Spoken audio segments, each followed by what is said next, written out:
Are you a Zoomer kiddo? Or maybe even younger? You probably know what this is by now. This is a Minolta XL601, otherwise known as a Super 8 movie camera. You see that weird word intervalometer? That allows me to do a frame-by-frame shot to check the speed. We had little gadget adjustments here like backlight. You can see the focusing things. Now, for those of you who don't understand this medium that well, this is the heart of it. This is a cassette of Kodachrome 40 movie film Type A. I don't even know if I can pop this out of here after all the time that it's been in here. Put your name and address on it when you send it to the appropriate developers. Okay. This is a cassette of film. You see this part here that I'm showing you? This strip part of the film is ruined because it's been exposed to daylight. That happens every time you take it out. Now, that's 4 minutes of movie film. It has nothing to do with video.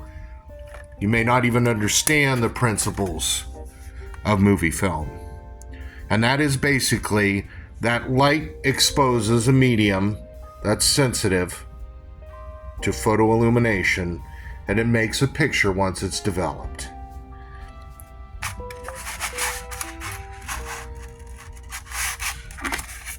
Maybe I'll show it to you with the cap off. And that's what it looks like with the cap off.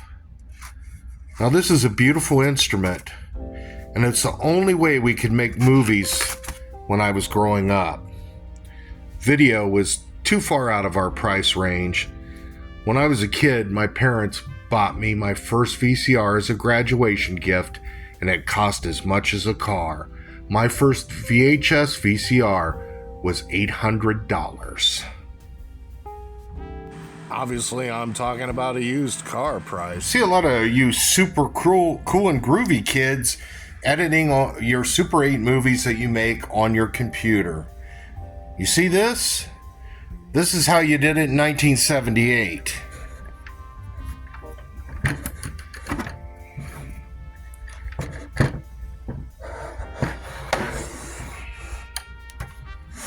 Puppy out here.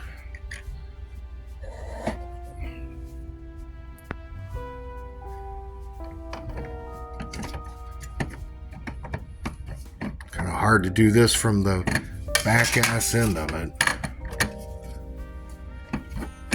Can't even get this thing on here.